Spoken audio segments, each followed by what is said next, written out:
Good morning, welcome to the Dawn Patrol. Bob Hoey, next to me is Tom Bomil. He hosts every other Tuesday, so plug in on Tuesdays when Tom's here. And behind the camera, we got John McDonough.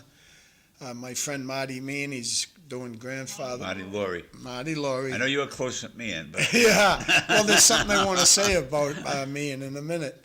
But, and the Cisco kid in Puerto Rico probably enjoying 85-degree weather. I miss him. I thought he was a great pickup for this show, John. absolutely. I have a lot of fun with him already. Yep, And did I miss anybody? that's it. All right. And we have Marty. Corey Robinson coming on at Yeah, 7 Marty in the morning. Lorrey, someone I've known since I've been like 10 years old, and I forget his name, you know. But I seen a picture in the paper or on the computer, I forget where, and Marty Meehan was in it with the Chancellor from Lowell, and Were they both giving each other feathers for their caps? no, but I think I don't want to misspeak. I think it was the mayor. Or was it Danny Rourke? There was two people there. Oh no, I'm sorry. The city manager, on one side, the chancellor, Marty Meehan, and then Mrs. Oh God, what's the matter with me this morning? I need some more coffee. Anyways, they were talking about all this money going to be spent over here near the old New Teenies and that whole area. A lot Sure. of money. A lot Sure. of money coming. Sure. Real low. My granddaughter did a fabulous thing coming out of that school. Engineering, girls, any girls, most girls that are listening to us right now are probably as old as we are, right? Who's up at 6 in the morning? Except for like John. We have our peers listening to us. No, that's okay. So says Facebook. Yeah, so I've been sitting around, Tom, I'm going, I got to get out. I've been going to the Golden Gloves and things like that. Just get out of the house. I went to, a party there. And you got to move even when you're down or hurting. You got pain in your legs or whatever you got. You got to get up and move. Don't sit on the couch, because that's what I was starting to do a little bit. And I said, I got to get going. So I had my daughter and my wife saying to me, I want to tell them, what do you want to do? I says, I don't know. I want to do something. I don't want to drive, because they tell me not to drive with a drop foot or whatever you want to call what's wrong with my leg. I call it nerve damage. So I don't want to drive for a living. It's hard. And I don't want my foot to, where it's a drop foot, it's hard sometimes to move it upward, So on a gas pedal, it's an important foot anyways when it comes to driving. And then, can't believe it, but my daughter said, why don't you substitute teacher? I said, no, you got to be kidding me. No, I just don't see myself doing that. So that's what I'm in the process. I miss this place. That's what I miss, the guy over there with the pink tie. I miss working for the McDonoughs. I had a good time. You run into so many people. No, You it's wouldn't just, run into otherwise. it's the people you work with, period. Other people are easy for people like you and Tom and myself. We're people, I know when I'm in front of anybody, I can, other than when I'm in front of a microphone, I make a few mistakes, but face to face with someone, I could talk all day. Well, Bob, you have a very unique personality. You can make people feel happy on a bad day. No, but God I'm bless trying you. to, a long story short, I'm trying to get to a point that I sit here with Tom and you on a Tuesday, and today I'm saying to myself, oh boy, what a year this is going to be. Because we have a new mayor. It ain't Danny Rourke. It's Eric Gitcher this time. And Danny for 2 years, to me, Dan, if you're listening today, I thought you did a fabulous job as mayor, buddy. And don't forget what you did, Dan, the biggest thing you did. You hired the superintendent of schools. Thank God you did. I don't care. I hear all the rumors. I can hear everything. You got a person now as the mayor that knows quite a bit about schools. They should actually, if I was on the Greater Lowell School Committee, and that's something I can do in the future, I can run for that seat. Because if I did, I'd put his name on something out there. Maybe where they keep the plows. Call it the Eric Gitchier stables or something, right? No, that's how hard he works and how great he is with children. Say hello to Mark Crapman. He's out there in TV land. Hi, Mark. Hey, Mark, Chapman. How are He you? texted me earlier. Yeah. But that's what I'm going to start going to the school committee meetings. I think it's the first and third Wednesday of every month. I've been away for a while, but I'll make a few calls today and find out. So I think there's one tomorrow night, first Wednesday of the month. And Tom's going to look it up. Yeah, right I'm going to now look it up for for you, me. pal. You're the best. But I'm going to start going, sit in a balcony or sit below. I'd probably go sit in the balcony just to watch what's going on, because that's where I think Eric will do the best for the city of Lowell. I don't think a lot of things will happen for the city side of him when he's the mayor, but on the school committee, he's going to be for me. And you know how I've been for 30 years. All I worry about is our school system. And I give all the credit to that is Bill Topia, telling me, Bob, you can't lose your schools. Well, it's getting rough out there. Our schools need so much work. I want to see what they're going to do. We talk about it here all the time. Look at your issue there. Teach people finance, right? Yep. Nobody's talked about that more than you. Nobody on this show. And it's coming. Look at the federal government giving every newborn child $1,000, put it in the bank, they can't touch it, and other people donating their own private money for that cause. Bobby, it's a right to, because anybody who's against it, that's the first, how did you work? Why aren't you rich? Oh, it's because we didn't know what we're doing. You're right, Exactly. Bob. They meet tomorrow night. School committee meets tomorrow night. Yeah. So it's I mean, you got a lot of first and government third. employees have a pension just because they came with the job. Otherwise, they wouldn't have a pension. Oh, no doubt about it. It's just, I don't know about you two, but myself, I say, wow, this country's going wacky, crazy. Oh, What I yeah. see on the news anyways, and everything they're showing me, but that's one thing you should do, stay away from news. That's also better for you. I can't. I have a hard time. I like to stay involved and listen. What channel do you watch, Bobby? Almost, unless the football is on, the Patriots or college football, I'm going to be watching Fox. Same here. Well, and I just like everybody they have on the TV. Well, I encourage you guys. You got Comcast, Bobby? Yeah. You got Comcast, Tom? Yeah. Try 4405. 4405. 4405. Try that. That's San Francisco. And you go up one channel, it's Boston. You go up another channel, it's Chicago. I love watching news all around the country. I do too, but when you sit here in Lowell, Massachusetts, and I say Massachusetts with a capital M, you just can't like Trump. You just can't like him. Yeah, well, so you watch Texas TV.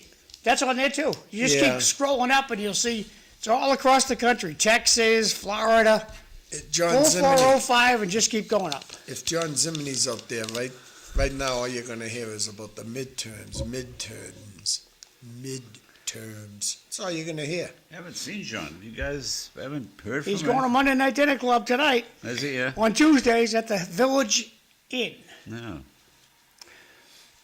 Well, he's busy with hockey. They gave him a promotion at the hockey place at his school. They like what he's doing with the kids.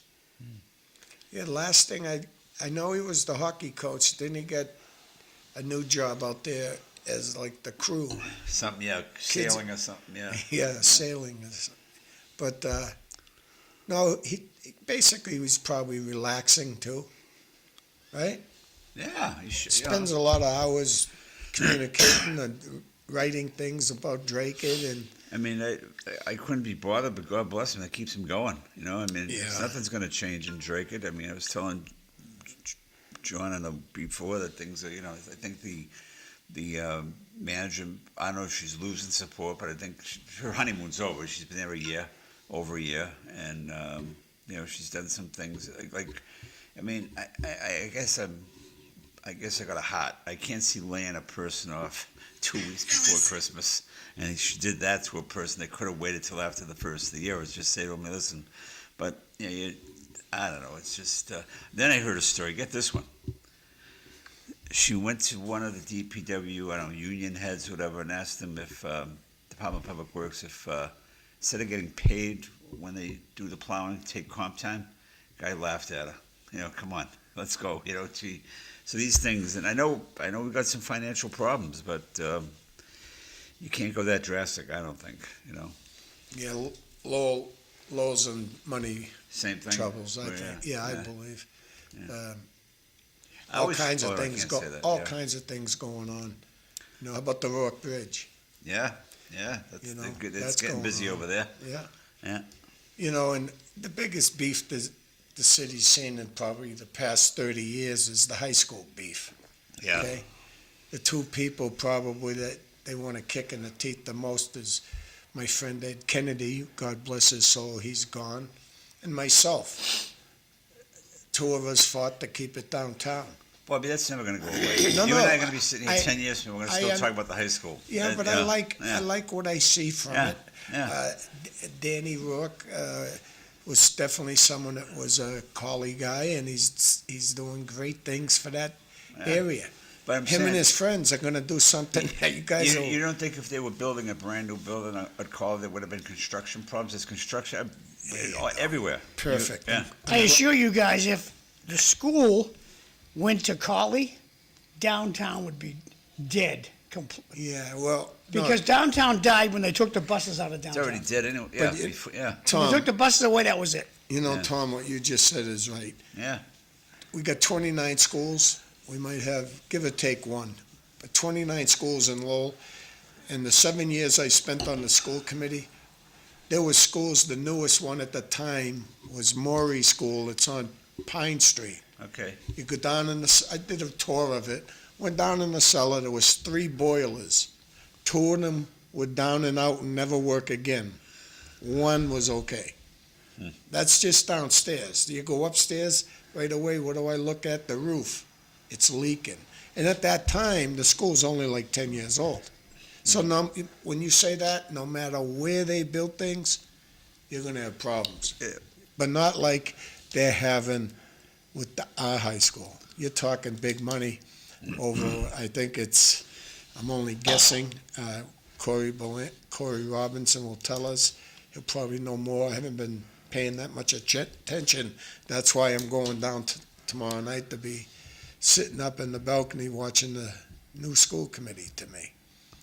I just want to see, Danielle McFadden operate. I'm excited for the schools, and Eric Gitcher is the mayor. I think he's going to be okay. Citywide, I don't know what he can get accomplished, because all we're going to need is money. You What know? about Sean McDonough with his having to go down in his district shoveling down? That gets a lot of good press for that. Did you see that? Yeah. Shoveling and snow blowing and all that stuff. And then he also have pretty sure he had a motion talking about ice.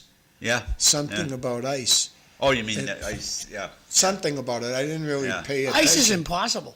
No, but They're just impossible to deal with. the new guy, McDonough, Yeah. that's his neighborhood. Yeah. That's what his constituents Yeah. are talking about.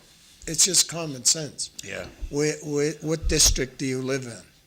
Now, anybody that's in District 7 or 8, let's say those two, not 8 so much, but District 7, you can run and win. Yeah. All you got to do is work hard, and it's a small district. Yeah. It's really only a few people vote. Yeah. I bumped into Johnny Dakota last week in Draycott. He was in Draycott having a little supper with a friend of his. And he's a little bitter, and I don't blame him. What happened? He said some people double-crossed him with that vice chairman's thing, and so but he knows the game. He understands. But John's a good guy. I always liked John. But that's it. That's politics, right, Bobby? That's we've it. seen What yeah. was it before? I'd say like the vote was always 7 7-4. Now it's going to the other way. I Maybe, think. and 7-4 would be a good, like, Yeah. Saying something. I usually thought it was about 8-3. Yeah. Now it's totally flipped. Mm. So we're going to have quite a city council too, but What I'm down I to just see is when can't they do see. the budget, if they do the line item thing. That's what I'm down to see, because that was always an issue. Now they have the votes to do that. yeah. See what happens. Yeah, and that's something Eric always wanted, It was always done years ago, Bobby. Years Yeah. ago, it was always line item. When they say though, people say, oh, it's just the mayor's job. He just goes around and cuts ribbons and opens stores. That's false. This is Sean McDonough's pictures of the Yeah. condition of the city sidewalks in downtown Lowell. I just fanned through these. Awful. Well, let me say this. I want to say this about that. You sound Yeah, like go that. ahead. All right, I was waiting for you to be done, John. Go ahead, I guess it's like 12. Yeah, well, I look at that whole issue right now. You drive around. We should be thanking God we didn't get another 20-inch storm like they got down south. If we ever get hit with another 19 or 20 inches, every street in Lowell would be a one-way street. There's a lot of snow. Yeah. I haven't seen that Well, much Bobby, snow. I haven't Bobby, seen that much. we lived the blues of the '78. You know, remember that? I was in Colorado. Yeah. Oh, okay. We sent help to you. Yeah. We sent. But I'm saying that was a storm. Yeah. You didn't leave your house for a week. Yeah, I didn't live in it, so I Yeah. didn't see it, Yeah. but I heard about it, Yeah. And it's a big job. Yeah. It's a big job. Well, I'm one guy called actually me. happy with the plowing, to be honest with you. I'm happy with it. And one guy called me up, mad as can be. Just plowed all of his sidewalk. City comes down the street with pride and takes the snowbank and puts it right back on his sidewalk. He says, "Who do I call? The cops? Yeah, That's what gets Who me. do I call?" You hear in the scanner, and I listen to the scanner a lot, about go to this address, they're throwing snow into the street. Right, shouldn't do it, but they shouldn't be allowed to plow you back in once you're shoveling. Yeah. That's awful. I'm waiting for Corey to be here because Yeah. I want to talk about that again, about Yeah. plowing, and that's what I love about Corey Robinson. He knows a lot about running a city. Yeah. Eric Gitcher, same way. That's why they basically look like they're connected. If you watch the last 2 years, how I did, I thought Corey backed Eric probably the most on the city Sure. council, Sure. and I just know all his family. Harvey Simmons. Remember Harvey Simmons, John? You had to know him. Yep, Kingsman Street. Yeah. yep. Nice guy. Nice family, yeah. So what have you been doing with your grandchildren? Anybody have any talks? They were over on Sunday. They were looking forward to both the little boys were in a Super Bowl. And I says to my grandson, "Who do you want to win?" "Jaju, I don't care. As long as it's a good game, I don't care who wins." But my other grandson's Seahawks. I don't get it. So Yeah, it's going to be interesting. It's going to be. I think what I've seen so far, the Patriots, they've surprised me so far, and I think they're going to surprise us again. This Drake Mayer is unbelievable. I mean, he just comes up with the right play. Those fumbles were bad, but that run he does, and he's not afraid to run. So what do you think, Bobby? I think the whole team plays for this coach. This coach kind of hugs. Gets into him. Yeah, just something about this coach when it comes to players. Yep. I don't think he's doing it like a George Bossy, let's say. Yep. If Or a you Belichick, even. Yeah, well, I always, when you talk about coaches, I go right to George Bossy. I never met anybody like him in my life. But this coach for the New England Patriots, he just seems that the players are playing for him. They're not playing for themselves. That type of thing. I don't know what he's doing. And he's the opposite. He'll say he says, "I didn't do any of this. They did it." Yeah. He doesn't take credit for it, the coach. I thought the best play of the year was when he was running down the sidelines because a guy was returning like a punt. Yeah. And he was running with the guy that was running on the field. He was running Yeah. full blast. Yeah. Yeah, he's made it, to me, I'm back watching it. Yeah. And because I've always been a college football. I'd rather watch college. Well, I got away from the Patriots because it was really getting. Now I am back, but I mean, it was just too much Brady Belichick. Yeah, they were good, but it was getting like they were gods, And it was, and people were obsessed with that, like. But no, I think we got a new team, a fresh team, fresh coach, fresh quarterback. What I'm looking forward to next year is the Los Angeles. I'm looking forward to this weekend. This weekend, where you going, on a cruise? No, Super Bowl. Oh, yeah. I'm looking forward to this. It's great. Just sit back, enjoy the ride, and that's great. But the Las Vegas Raiders next year, the quarterback they're going to have, that kid from Indiana, that's what I'm dying to see how he does. He's great. Yeah, he's a good. Yeah, he is. That's another one, though. We had another coach. They had a great coach. John, you having a Super Bowl party? Nope. No. She doesn't want to have. My son Jack does. All right, we'll go to Jack's house then for this. He's down. He's got a man cave down cellar. And he has a good time. Yeah, I was in a Super Bowl pool at the prison, right, when I was working there. Yeah. For 20 years that I worked there, I was in the same pool, same person that was running it. And then 10 years after I retired, I stayed in the pool. Expensive one, too, $200 a square, right? Never won a dime. 30 years, not a nickel. Then the year after that, I got in another guy's pool, and it was only $100, and I hit one of the squares. Yeah. First time, 31 years. Sure. It's a lot of money. Oh, yeah. This year I'm only in 100 and 220s. That's it. Yeah. I bet the Patriots against the Texans, I roll that into the last game, and I'm going to roll it into the next game, I think, with the Patriots. I'm up about $600, so, Oh, they're betting all over the place, and it's as illegal as it can be, but people are just looking the other way. Yeah. Well, it's legal when you go to the Nash or any of those places, because those what do they call them, DraftKings and all that stuff. Yeah, you're right. The squares, but are illegal. But the gambling that I did in my life was mostly traveling to different racetracks. Yeah. In Florida, Gulfstream Park, or Saratoga in the summer, Saratoga, New York. And I'd go to Aqueduct downtown New York City. Oh, yeah? Yeah, I'd go there now and then. Yeah. But that's people that like to gamble. I recommend you don't gamble, okay? Don't gamble.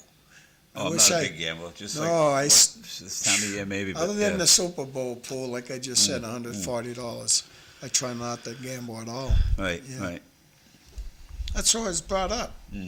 It's who your dad and your grandfather, they were both the same. And I think when we talk issues here, John says we should, and I agree with him, we should teach kids finance and stuff and banking when they're in school. But Bob, you're right. We talk about it every week almost, and John talks about it. Yeah, but has the school committee taken any No, well, efforts? that's They must hear this. Del Rossi's on this show. I mean, she must. They don't hear it. They don't. Just bring emotion in. That's all it takes, right, Bobby? Yeah. Have the superintendent And explore the I feel it coming from the federal government. Yeah. They're doing it. They're talking about stuff like that. So, and that's a big issue. I think about it. Trump.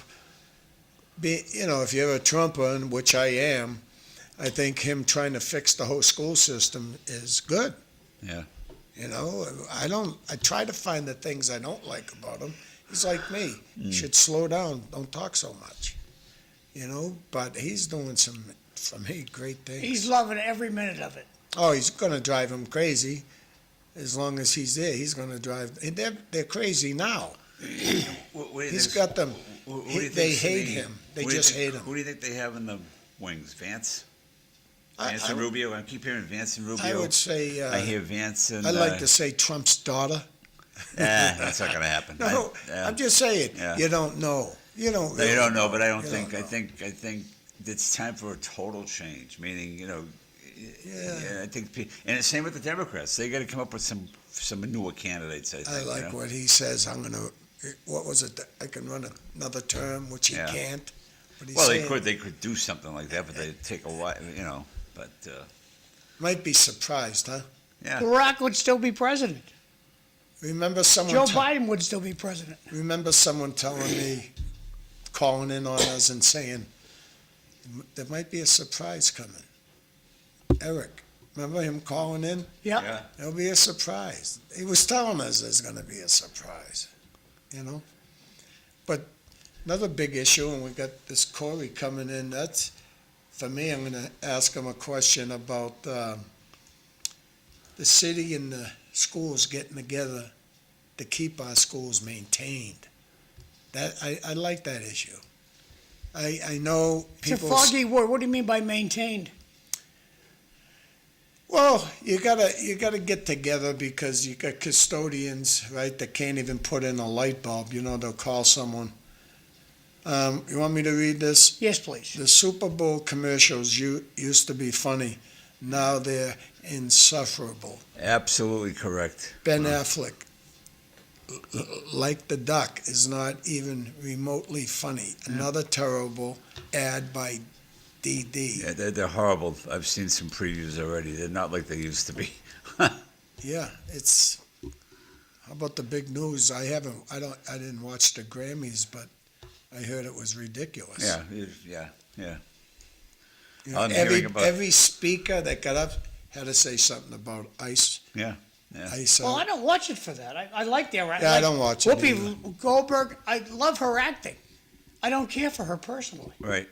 Yeah, I only seen what Fox showed me. You know. When you get a chance, try to Google Heidi Klum, the model, her outfit. You can't show it on TV, John. Is she the redhead? I don't know if I like her, Heidi. too. Oh yeah, Heidi Klum. Who is she? Who is she married to? Was she married to a football? I forget. Singer. Singer. Seal. Seal. There you go. There you go. I like her though. I watch her on that other show. What is it? America's Got Talent or something. Yeah. She's pretty cool. So You're right, Tom. Though the commercials for the Super Bowl. no, they're not. I saw one the other day that my wife and I were sitting there. I think either Matthew McConaughey's and I forget. And it was about Uber Eats or something. It was horrible. It wasn't Yeah. even funny. You know, I wish they had someone like, for young people and old people, this Bruno Mars character. Yeah. He's an entertainer. He did the Super Bowl about maybe 7, Oh, 8 did years he? ago. Yeah, Really? Super Bowl halftime.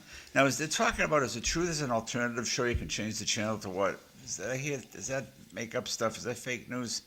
You know how they have the conservatives are going to have some good show, in other words, with some good singers and people you know. I don't know if it's true or not.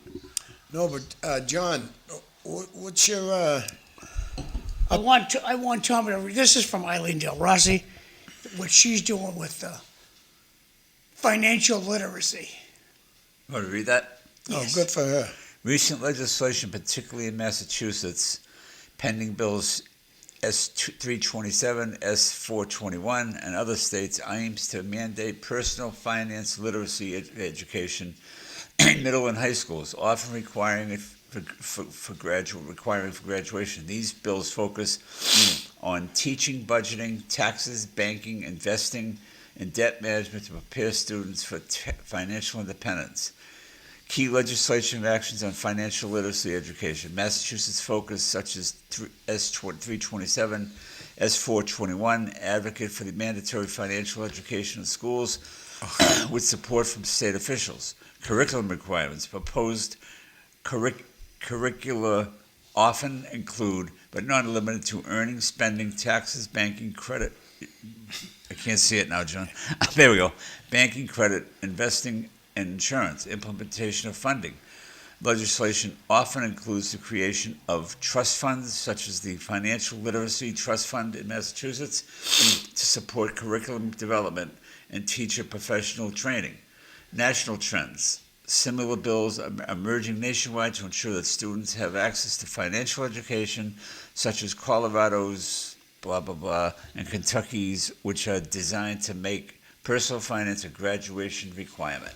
Yeah. So Tom, you can have a nap now. That was a long one. Thank so you. you Yeah. know what though? Thanks, Eileen. That was from Eileen Del Rossi. Thank you, Eileen. Thank you. Right, and that's something that John McDonough talked more than anybody on that issue. Right. What else have we talked about? why did they send so many kids from the 3rd grade to the 4th grade and they can't read? That's when, if you're going to keep someone back, that's the year. You check them out. You make sure if they can read a little bit, fine, send them forward. But if they can't read at all, keep them back for that 1 year. That's a big one for me.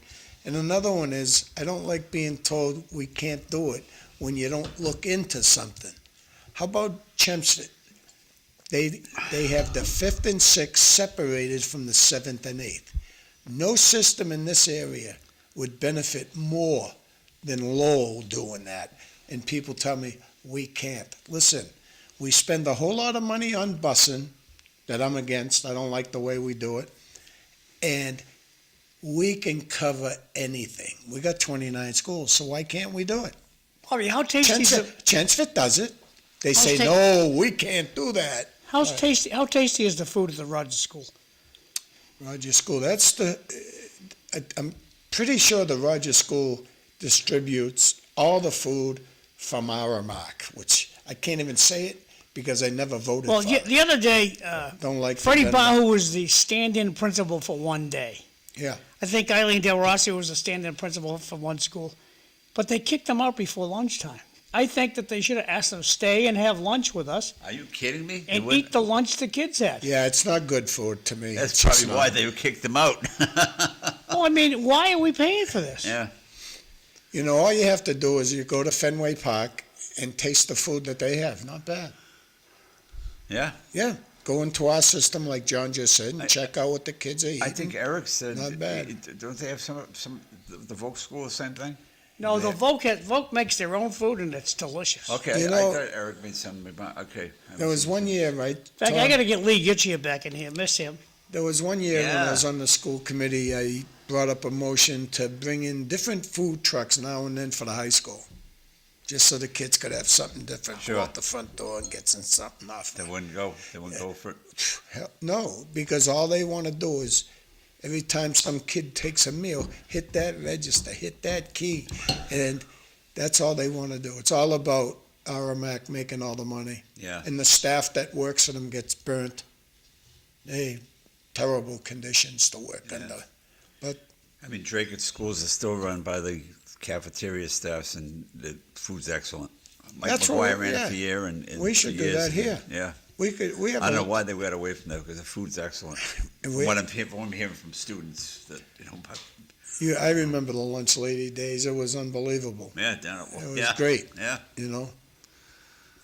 so, But they talk about a lot of low income. Oh, I lived in the housing projects in elementary school. sure. Go in. Well, and I don't care if you're poor or what. Staff, the You should get a delicious lunch at school. no doubt about Eric Gitchia says this in this morning. Good it. morning, He's Eric. already listening. They got lunch at the high school that day. Oh, okay. I wonder how tasty it was. Huh. Did they have a special lunch? Yeah. That's a good one. Thanks, Eric. It's a cruiser across the street. That's what I wanted Yeah, to they get that's the voting door. I'm keeping an eye on that. They usually put a sign out, today's voting day, and Oh, okay. across most of the district, like Tingsboro, Dingsboro, Chelmsford, Dunstable, Drake and Drake it, and Lowell. Yeah, That's my favorite thing about him. You know, he calls in our shows, Tom, right? yeah. And it just helps us. It helps our show, having a guy like that call in. Well, I wish he we was sit- can't really do He anything. usually sits with Linda when he does come in. Yeah. We can't talk electoral politics Yeah. today. It's an old rule that LTC and Drake and XSTV, it's an old rule they have, and it still exists today. We can't Yeah. talk Yeah. about the election Well, today. give me an update. We can urge people to go out and vote, right? That's about it. Yep. Well, give me an update on LTC. I'm hearing a pipe broke, a window was open, and they got destroyed. All their equipment got destroyed because what I'm seeing is they're needing money. They're asking for help. I talked to Adam McLoone, and he said pipe burst above the room where all the controls are. And of course, they're closed on the weekends. And it snowed like the dickens. So the broken pipe, I believe, went unattended for 3 days. And when they came in on the third day, they were like, why is the place filled with water? So they lost all their broadcast it was not a unroutine for it to go off the air on a Friday night and not come back on until Monday because the decision makers down there decided we're not going to go in and fix it unless they pay us overtime. But you know what I like? So it's going to take a while to get this all back up? No, it's back up now. Oh, I and- thought something like that would be. No, we're not. We might be on today. We'll see what happens. Adam, the guy that runs the place, he's been pushing it through to making it work. Yep. And they found the money and the resources to put it back on, and they're going to have to do something about manning the place on weekends. I seen a commercial. It was pretty sure it was on Channel 8 when I was watching it, and the boss of LTC was on there, and he was saying all the damage, how they got the damage, and then he said, you know, we're working real hard. This is what I liked about what I heard, to bring back your city council meetings in city life. He said it just like that. That's good. Oh yeah, it was good for me to hear that because, you know. Well, when Corey Robinson comes today, I'm going to ask him if he can put a motion on that they change the rules and let the city life run 2 hours every day. Yeah, that would be fine. That would be great. That would make me feel better. Because But this part of the show is not on in Lowell. We're on in Drake, on in Tewksbury, on in Chesford sometimes, Tingsboro, but not in Lowell. No. What are you smiling for, Tommy? What's that? Well, you got a big smile on over. My wife sent me a text about something. That's all. Oh, okay. so would you? She's up watching the show this morning. Good girl. Now we were talking about gambling a little bit. My favorite thing when I did go down to Foxwoods, the cheapest way through there is just to play Keno. Sit there. At Foxwoods. Yeah. Yeah, but my wife and I usually go down to Foxwoods every 2 or 3 months. It's only Thursdays through Sundays. They don't even have it Monday through Friday. We go down there. We usually go down at the beginning of the week. There's no Keno. How about bingo? That used Bingo's to big. be. Bingo's It's huge. big. Yeah. Yeah. It's huge. Oh, my wife loves the bingo down there. My favorite part of Foxwoods is the racetracks. Yeah. They got the horses, you know. So Oh yeah, they have that big gambling center now. It's quite a busy place. yeah. Well, in their heyday, my sister used to do the electronic. She was in charge of the software for counting money out there. They took more money in than all of Las Vegas. In Foxwoods. Foxwoods is Wow. 30 years old now. 34. Yeah. So 30 years ago, they were taking in more money than every casino total in Vegas. And Yeah. once the word got out, that's when all the states went like, wow, it's really that popular, huh? Your bride still get on there once in a while? She loves it. Yeah, that's what we like. Yeah. Bob, you want to read this one? Aren't some of the best financial people in the world working in the government, and yet we're $39 trillion in debt? Will learning personal finance lower our taxes? No. Yes, it will. Well, Yes, because you know what you know what options you have for your money. yeah. When you sit at home and watch the way government spends money, our money, it's incredible. Well, last year, What we years ago, spend, anyways. 2 years ago, everybody got a check for $2,500. And they said, oh, we're going to give you $2,500. All it was, you just borrowed $2,500. That's all you did. That was a loan. Well, You're gonna have to pay it back. Aren't they talking about another $2,000 check we're getting or something? That's going to push the deficit up even Yeah. more. You know, Tom, my house is about 110 years old, 120 years old. It's pretty, 1917, I believe. And my last heating bill and electric bill combined was $900. Yeah. I know my house isn't perfect, but Yeah. I don't know how some people are affording that. Yeah. You know, I know My I have gas bill was $4.25 last month. You know, it's my horrible. my way to fix that right off the bat. No more eating out. Can't do it. Yeah. Market basket's still the best bang for the buck. Yeah. And I'll tell you, I've been spending a lot of money on food. And they have some good deals. Yeah. You know.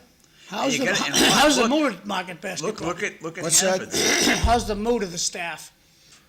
What I think. I hate to Asking brag. Bobby, then you can take it. I hate to brag. I go to the one out there in Stadium Plaza in Tewksbury, and we have. I'm sorry. Well, you to do say- live in Belvedere. That's Hey, what so you I'm should say. sorry to say we have the best staff. Yeah, Tom might come back on that one. No, for a bit. I just want two stories. Go ahead, buddy. You just lost a great manager out there. He was transferred, and a lot of people aren't happy about it. Okay. Yeah, the store manager, because my son knows him. Bridge Street, I go to Bridge Street. Fantastic manager, fantastic cashiers, fantastic deli people. The rest of the store, I think, for some reason, they're miserable. They're not friendly. But I go to the deli there. I know the regular cashiers. They're always smiling and helping. But it seems the rest of the store, they seem miserable. You know, like the meat department, but you do get good deals there. But you got to check Hannaford's. They sometimes you get a good, like they had a good hamburger sale last week. You know. So I went out with my wife, and she had her own carriage Mhm. because she's living with my daughter at the mother's house still. Mhm. And I'm behind her with my carriage, but I had a hard time keeping her up. And I'm yelling. I'm using my loud voice, going, Michelle, wait for me. You know what I mean? I'm going a lot louder. I don't want to do it on this mic, but They're setting up across the street. yeah. God Another bless. cop First of all, show. you don't Another take cop. God you don't take bless your wife them. shopping because you spend an Well, extra $100 easy. Yeah. Right, well, Brenda? when we got to the cashier, her basket was full to the top. I've never had that with me and the two boys because I go about 3 times a week. I like to pick up That's manager what I do. specials. Yeah, Yeah. when you see stuff, yeah. Well, that's a pretty good day for a policeman. Hey, at least they'll be inside. Good duty, yeah. So they well, you know actually- they what? have to Don't have forget, they there's have- school today. Yeah, I don't know if Drake has school or not. I'll get 3 of these up here. Someone was talking about the food. Up too big. Oh boy, Hell's Kitchen. It's David, coming up, Tommy. Don't jump the gun here. Oh, Let me I get can see them it. all up here. Texts are working good today. Okay, there you go, Tom. When we live in a state that wants to carbon neutral by 2050, when they tell us we are working hard to fix it, tell them they created the problem. Okay, now's your Foxwood question. Where are the panel's favorite places to eat at Foxwoods? David Burke Steakhouse, Cedar Steakhouse, Hell's Kitchen. Great places. And I heard they're coming out with a new, what do they call those restaurants that make the Chinese food and for hibachi places? I heard they're coming out with one of those down there. Bob, you have any favorite places? I don't know the name of it. The buffet I like there, Oh, they've eliminated that. That's Did they? been gone Yeah. since COVID. Yeah, yeah. Yeah, I missed the buffet. Yeah. Buffet was good stuff. Okay, these 3, Tom. We went to Lowell High after. This is from Eileen Del Rossi. Okay, we went to Lowell High after and in the new beautiful restaurant, and it was delicious lunch. Meant 8. Yes, very tasty vegetable lasagna, roasted potatoes, Spanish rice, chicken, vegetable medley salad, and the dessert. Desserts were delicious. So they wouldn't feed them at the Rogers; they fed them at the high schools. That's what it sounds like. Well, I think that was after the swearing-in ceremony for the. Oh, okay. That's the front of the Rogers School that's setting up to vote today. So they keep a cruiser there all day, John? Or is that just there Oh, I for? think that's a great idea. Yeah. Keep any idiots that are going to go in there. I'm going to go in there with my bullhorn and I'm going to exercise my free speech rights. No, you ain't. That's a big issue with parents having school today when it's voting. They try to keep the people out of there because all the things that happen to schools across the country, Yeah. So, I don't know. We'll see how it goes. I think it'll be fine. I think it's going to be a dead day, though. That's what I'm saying. The voting-wise, participation, you think it's going to be dead? Me Yeah, too. I believe Well, that. it's dry. It's cold, but it's dry. Yeah. So yeah, Eileen is sorry that she didn't go to eat lunch at the school where she was principal for the day. And I think that they all should have considered doing that just for the quality of the food. Sure. Because I think what we're giving the kids to eat is not tasty.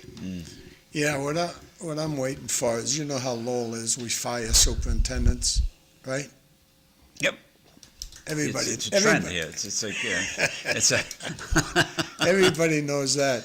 We don't keep them long enough. no. And I know this one's a good one, no matter what the rumors are about him. There were a lot of good ones in the He's a past, good one, Bobby. yeah. I mean, look what happened to them. You know, it's awful. You know. Yeah. What's your job performance? How Yeah. you doing? Yeah. I like that word now. That seems to be up there in federal government as far as the president goes. Yeah. Merit, right? Everything on merit. Sure. I wish they did that in the service when I was in the Army. It was terrible. Imagine going up, I had the expert infantry badge, which you have to work pretty hard to get it. And then I went up, I was Spec 4, they called it. It's like corporal, just before a sergeant. Mm-hmm.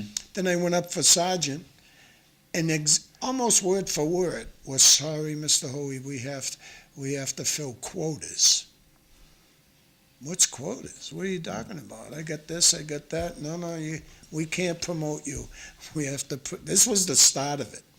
We got to promote women over you. We got to, anybody of color over you. It was terrible. They got rid of it in the last year or two, affirmative action.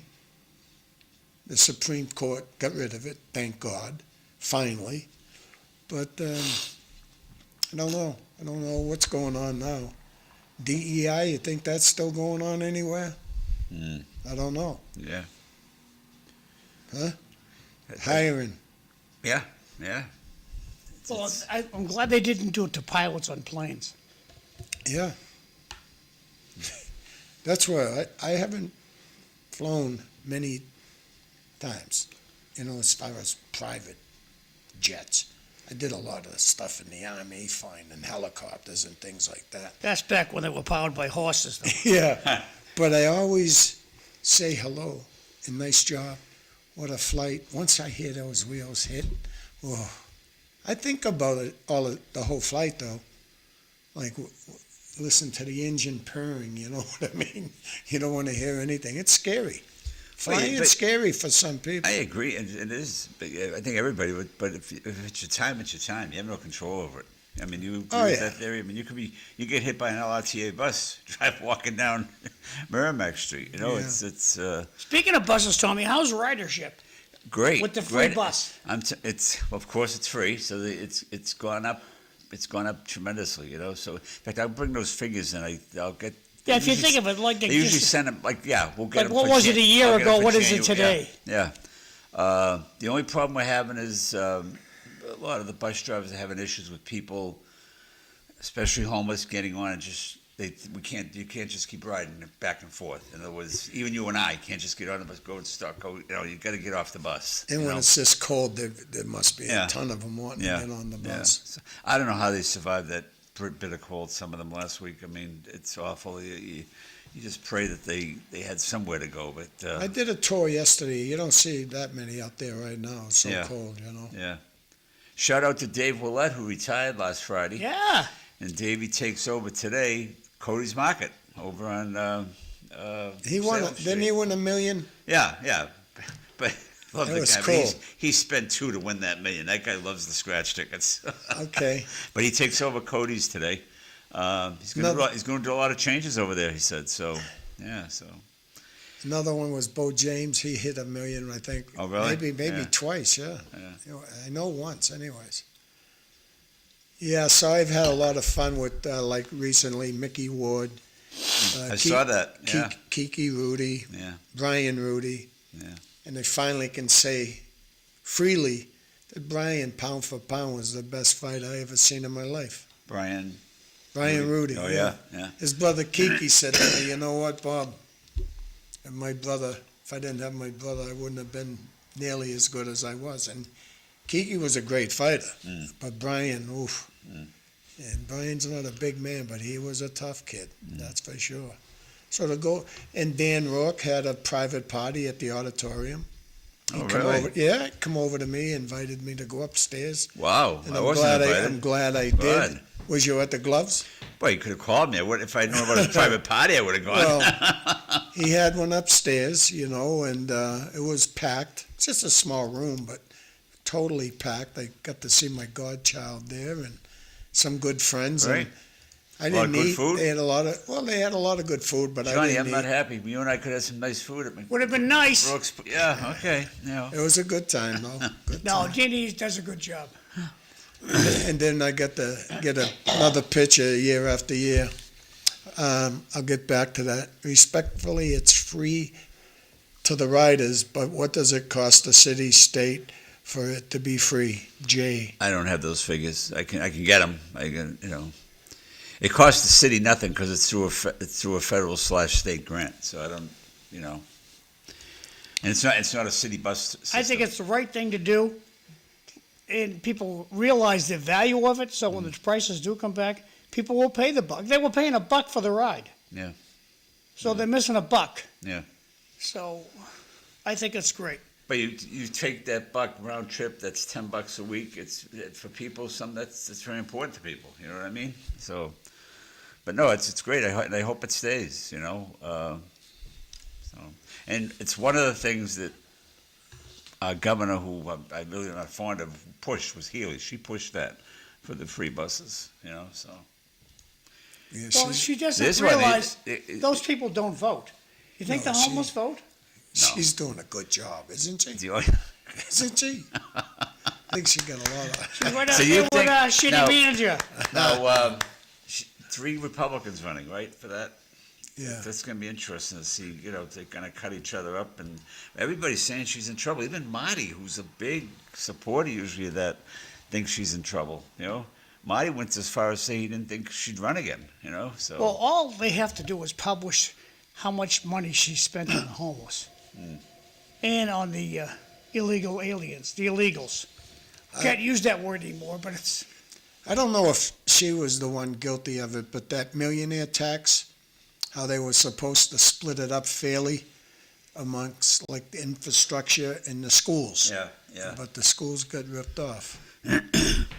I know they only got I think it was 300 million for the schools and 700 million for infrastructure. And most of that goes to the MBTA. That's the biggest money.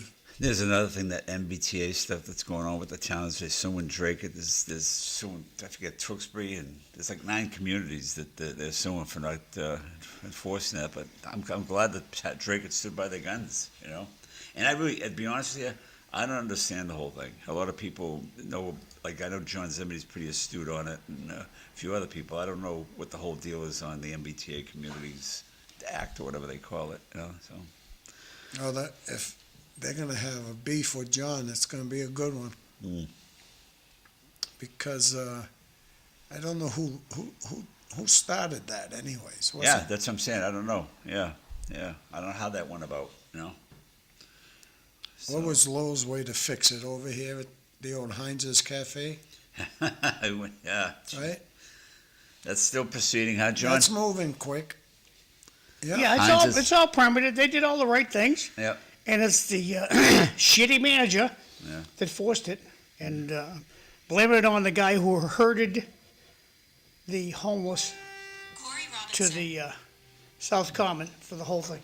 Hey, Corey, the door should be opened. Thanks, buddy. We got about 4 minutes left before Yeah, Corey comes break on. time. That's great. Yeah, well, he's either doing now, so glad you left it open for him. Yeah, and I don't think we'll be on TV. I don't think Channel 8 won't have us on there. That's how I feel. Yeah. I Well, I know from my brother, he'll call me today and say, I didn't see the show today because he lives in Lowell. So, because he called me last week, and it's not good because door's not locked. Door. I don't We'll think be on our way right out there. Thanks. I don't remember locking it. All right, so we're gonna go to break, Right now? and we'll be back. Yeah, you can fill up your coffee, do whatever you gotta do. Thanks. Gonna put the music on.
Good morning, welcome to City Life. I'm Bob Hoey, the host today. Next to me, we got Corey Robinson, Lowell City Councilor. Tom Bomil's next to him. John McDonough's behind the camera. My friend Marty Lorrey, he's having grandfather duties.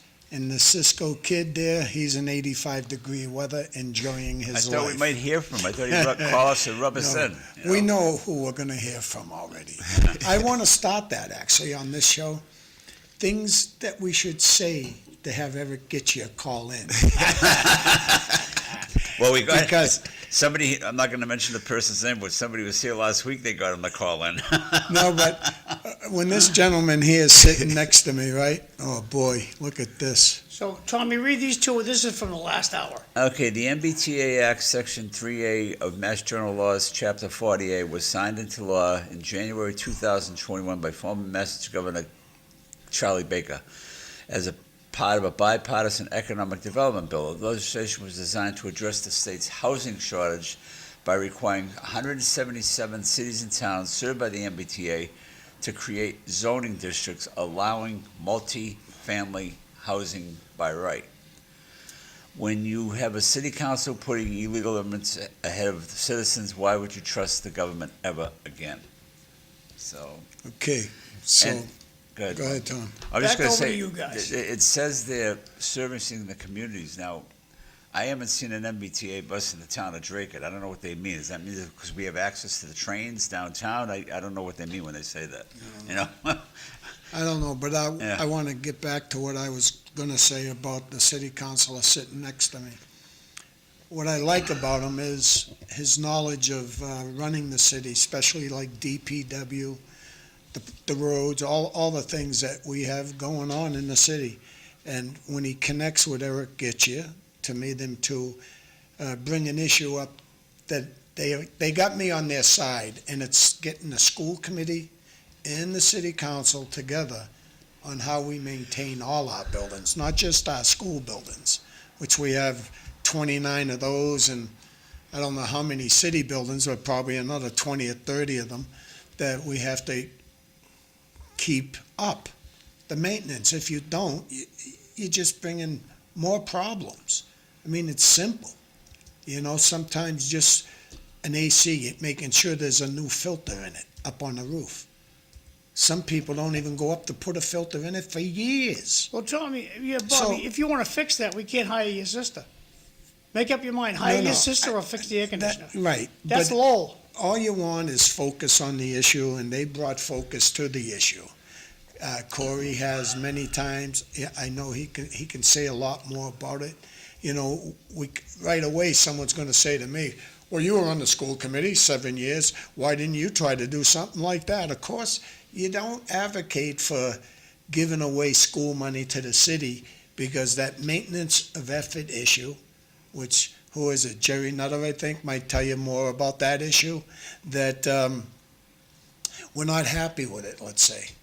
They charge us between $40-50 million, whatever it is. It's about that amount to rent their schools. And then some of us have to be in a school that the roof's leaking. But we said it earlier.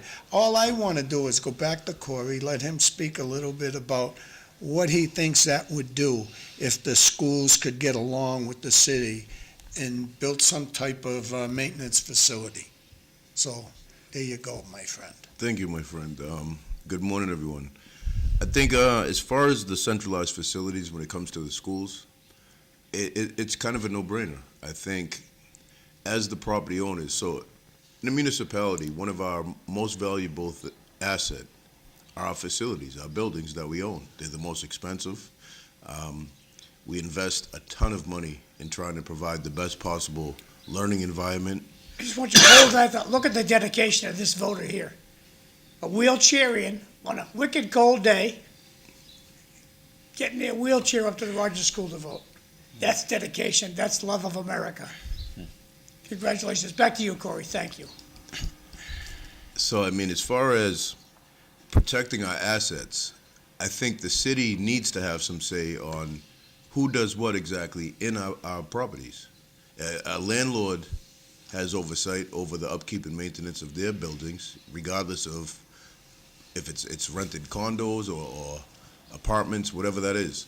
So we need to look for longevity out of when we invest in whether it's flooring or heating and air conditioning units. We definitely need to protect our investments and ensure that we get every possible second of lifetime out of these improvements, because they're very expensive. And with the current structure, when something fails in one of our school buildings, we're left footing the bill on it. But yet, if it fails because of lack of routine maintenance or upkeep, we have no oversight, it seems like, in some areas. Something as simple as changing an air filter, as was mentioned, or when parents come in for an open house and that same water-stained tile has been there for 3 years. We're on LTC, Bobby. Great. Those are the kind of problems we're up against. So I think by carving out a centralized facilities department, the left hand knows exactly what the right is doing. I think we have accountability at the top, provided we do follow what Mr. McDonough speaks about quite frequently. We need professionals with the skill set to manage this department, because this is nothing that you can put a friend, a cousin to oversee. What's the point of creating the facilities department at that point? If the person at the top doesn't have the required skill set to effectively manage your largest assets, then we're chasing our own tail, and all this is moot. Yeah, I look at your partner, I call him your partner, Eric Gitcher, because you and him together have been great in my lifetime. I've seen some great city councilors, and I think you two are the best I've seen in a long time. Thank you. You know, sometimes you get yelled at on this show for not having a suit coat on and a tie. And you had one on a few meetings, you look pretty good there, I gotta admit it. But John's dress code has fall down a little bit. I'm the only one wearing a suit. Tom and Marty don't have to wear one anymore. Yes, they do. Well, okay. You wait till ice cream time comes. They're not getting I'm ice cream. just throwing. Sorry, I threw you under the bus, Tom.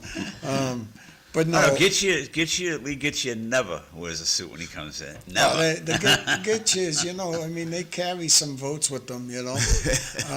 No, what impresses me about Corey and Eric, rather, is that I say it all the time, is they're not afraid to rock the boat. They're not afraid to ask the tough questions, where I think some of the councilors are afraid to. I think, that's what I like, their independence. And we have George Taylor out in Drake, and I always compare that guy to him to those guys. He's not afraid to rock the boat. He's not afraid to ask the tough questions. So my hat's off to both you guys. And Thank you. I think the council now is a little different. You're going to have, I think, more independency.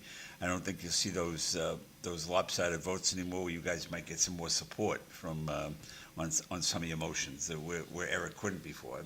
We've talked. Bobby always talks about Eric once had a motion, and I think you seconded. He couldn't get any support. Cut his own pay out of the Yeah. budget Yeah. because he's not able to accept it. I mean, but realistically, And at that's the a end shame. of the He day, should get paid. He should get. There's some way. I agree. Yeah. But it's a state law that governs that. It's Yeah. not on a local level. Yeah.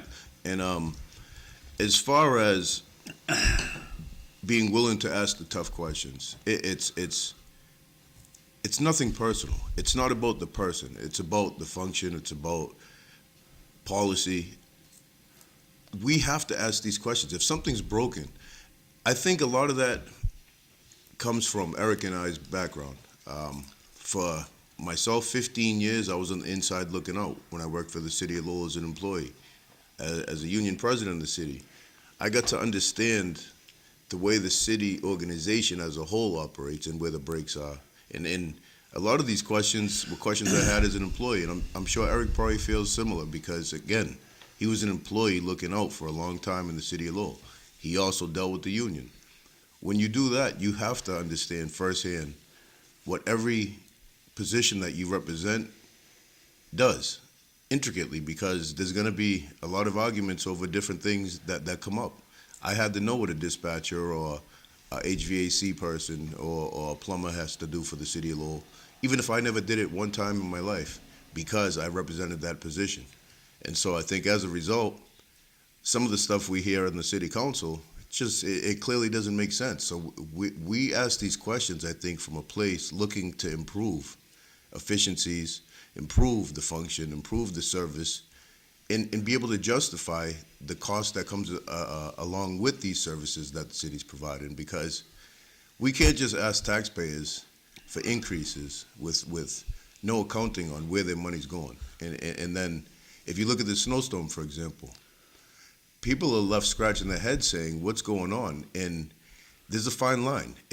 We need to find that perfect balance where the residents see they're getting a good bang for their buck, say, on winter operations, but where do you draw that line compared to providing a good service and a concierge level service? Because we don't have the resources to be able to go into every single section of the city and remove whatever banks are there. That's like white glove service, and unfortunately, with the resources we have, we cannot provide that level. Corey, But what happened to the equipment that used to be able to eat the snowbanks and put into a dump truck? so we haven't really ever done that in Lowell. But we've had. Yes, we have. When Well, I was a kid, we did it all the time. Well, I don't know that, but since when I worked there, we only had really one snowblower attachment that was in-house, and what that used to do is a lot of the cemetery work, because it's tough to have a truck try to follow you around in the cemeteries when you're opening up the walkways. I'm with you, but I mean, that's how they should eat the snowbanks all over the city. I agree, and I think that, again, those are those efficiencies that we need to work towards. But again,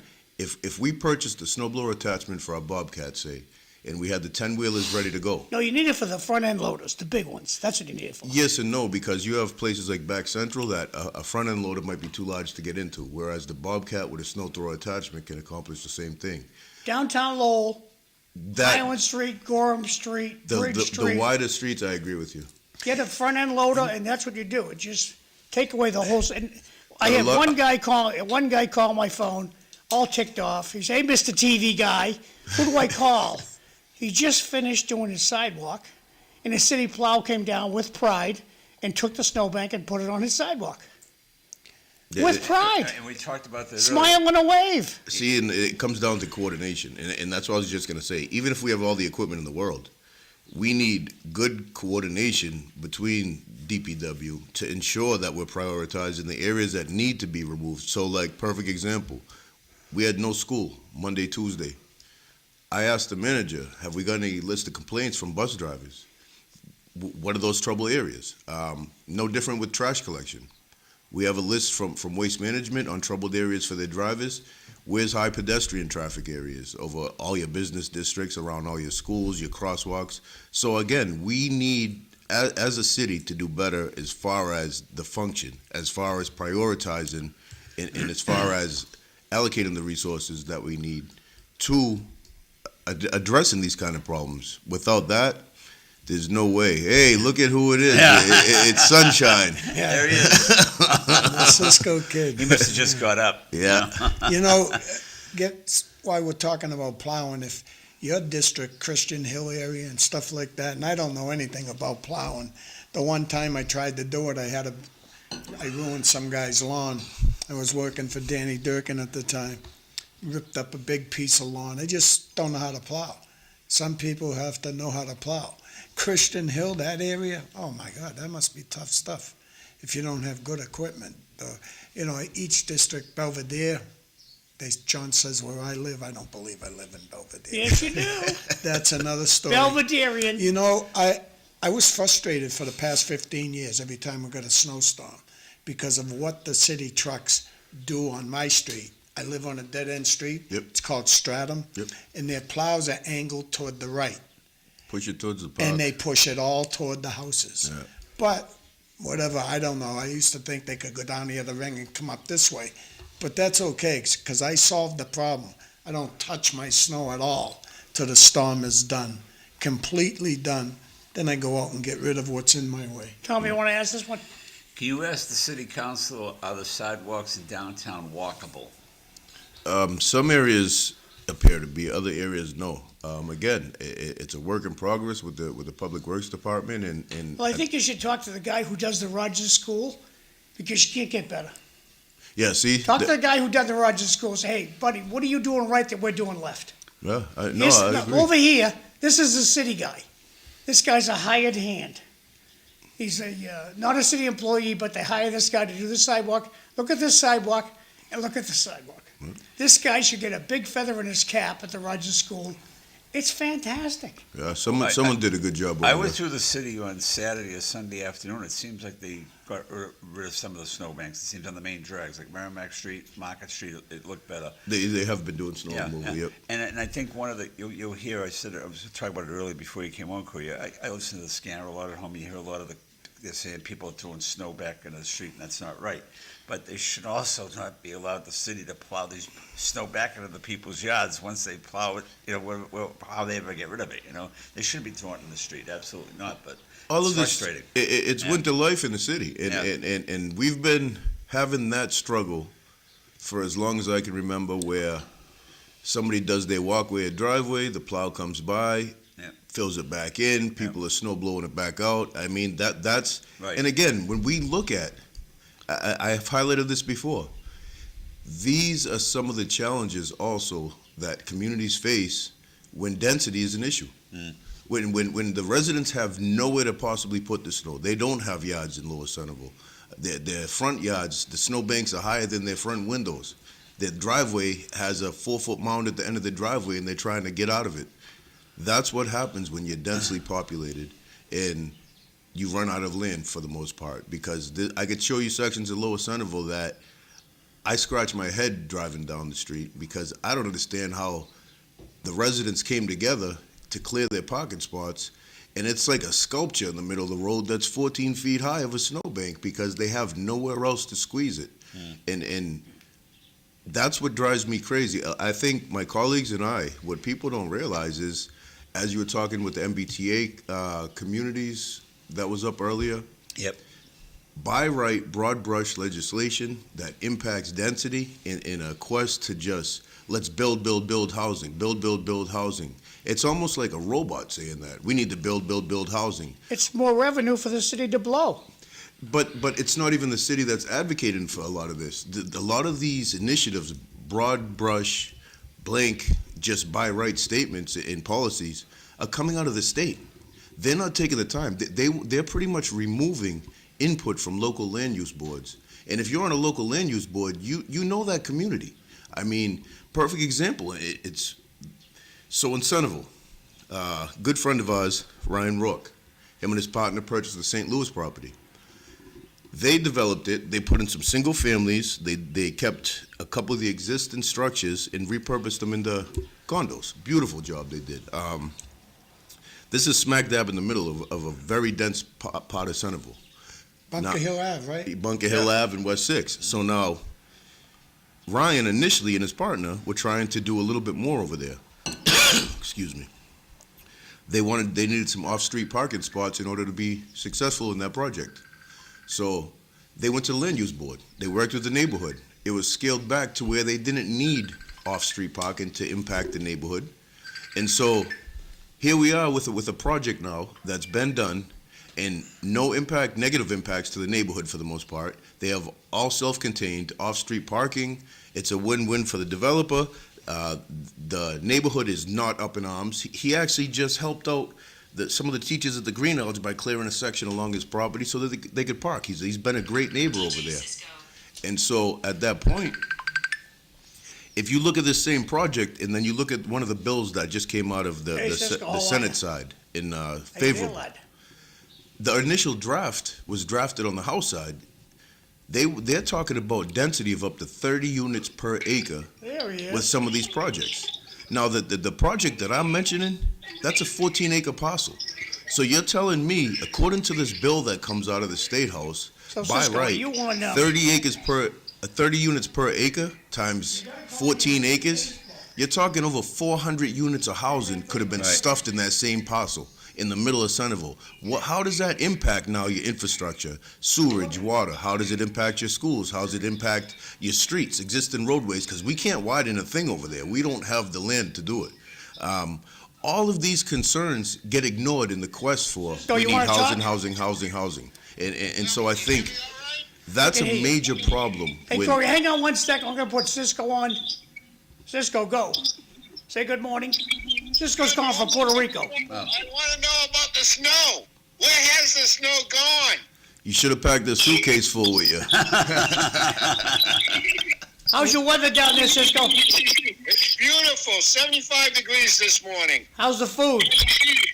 I haven't gone out. I just got in last night. Oh, you lucky dog. All right, well, look, we got Corey Robinson. You want to say hello to Corey? Yeah, I said hello. How you doing, Corey? How's Good it job. going? Enjoy the desperate, much needed break, my friend. All right, so, hey, live it up. We're going to rock and roll here. You guys have a good morning. See you, Thanks, Cisco. Cisco. Appreciate it. Thank you. Bye. Bye-bye. A friend of mine owns a hotel down in whatever you want to call it, in Clearwater. He posted on Facebook yesterday it was 32 degrees. Oof. He said he's never seen it that cold in Florida. Well, we've been pretty cold here the past week or so, I'll tell Yeah, you that. and they're saying this weekend is going to even get colder. Yeah, next Yeah. It's week. warming up now. What It's was that? 30s all week, but then it's going to get colder this weekend again. The South, North Carolina and South Carolina just got hit with a bunch of snow. Yeah. And they thought we were going to Myrtle get hit Beach, with that. yeah. If we got hit with that amount of snow again on top of what we just had, Yeah. almost every street in Lowell would be a one-way street. Oh yeah, it'd be crippled. You can't go down two ways. There's no way. There's nowhere to put it. Yeah. And how many cars do we have in the city of Lowell? Got 120,000 people. I'm just saying rough numbers. Sure. My friend that owns a car wash told me there might be 200,000 cars in Lowell. Wow. Automobiles, trucks, Sure. buses, you name it. I mean, and parking is a big deal. Oh, I yeah. just got a ticket, $25 ticket I just got. Can you fix it? I got it next to the Immaculate. I went Really? into the Golden Gloves, yep. Fayette Street side of the Immaculate. I should have probably went in the parking lot. But I used the Fayette side, and Yeah. I thought I was beating the system. I ain't paying $15 to park and go in and pay $22 for my ticket when everybody used to come through the doors. Remember when the cops used to open the back door of the auditorium? Yeah. Let you in free. I lost all of that. I used to have friends that would open the Could door. you park in the Immaculate lot, Bobby? Because that's always open. I The Immaculate Conception School I won't lot. even look at that. From now on, I'm gonna have my son drop me off and Yeah. then pick me up after the fights at that little restaurant across the street. Is it Rizzo's? Yeah, Rizzo's. Yep. Roast beef. Oh my God, it's a pretty good And you place. should also look, Bobby, all kidding aside, we've talked earlier about your leg issues there, about Yeah. a handicap placard, because you I qualify. got, my wife Yeah. got one of those though. I don't. Oh. I don't. I could tell my doctor, Oh, Andrew yeah. Romanowski. Yeah. We were, I him love and I were Andrew. talking I about, love Andrew. We were talking about him a couple weeks ago. I was in the scene. He was talking about the show. You must have mentioned it to him. I said, well, he lives in Carlisle. He wouldn't get it. Yeah. Well, Great guy. I changed doctors recently, and I went to my Andrew's wife. the best. Went to Andrew, and when I walked in His his dad office, was the best. yeah, I used to coach against Andrew's teams in baseball, I'll tell you. But I want to get back to Corey for a minute. Pretty soon, one of my nieces is marrying a relative of yours. Yep. What's his name? Help me out. Sterling. Sterling. I hope they invite me to that wedding. Because, well, There you go. I'll say this. Corey, yeah. in other words, him. There was the after party Corey had over, was it the Jade? The Jade, yes. The Jade. Him and Eric had a party, kind of combined party, and I met some old friends of mine, especially, I think he's your Uncle Harvey. Yep. It was a good time. That's all I could tell you. That place was packed, and you guys really surprised me on that. John, vote, though. another event we weren't invited to. These things happen. Hey, you didn't catch that line. I told him, I said, I'm really surprised about that mayor thing. How'd you guys pick that mayor? Now that might get you to call in again, see? So, the first one's from Joe Espinola. The second one's from Eric Gitchier. Got him, Tommy? Custodial staff at the Rogers School is led by Dick Kulik. Thank you, Dick. Excellent job. How does housing work without infrastructure or space in schools? Everyone is acting like this never happened before. The city's messed up on plowing and are blaming its residents. It's true. I mean, to address those, as far as the city messing up and blaming residents, I don't buy that. I don't blame our residents one bit. I think it's 100% on our chin. I think we as a council need to instruct the manager and his team to do much better. I think you see Belinda Juran, Councilor Juran, has a report asking for pretty much a briefing on how did this storm go, what did we do well, what did we do wrong.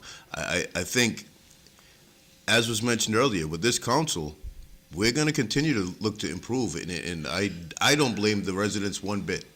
I blame us. I blame the service that we're tasked with providing. I think, yes, this is probably the most snow we've received in one swoop since 2015. It doesn't make it right, though. We have a lot of employees and we have middle management that have been here from at least 2015.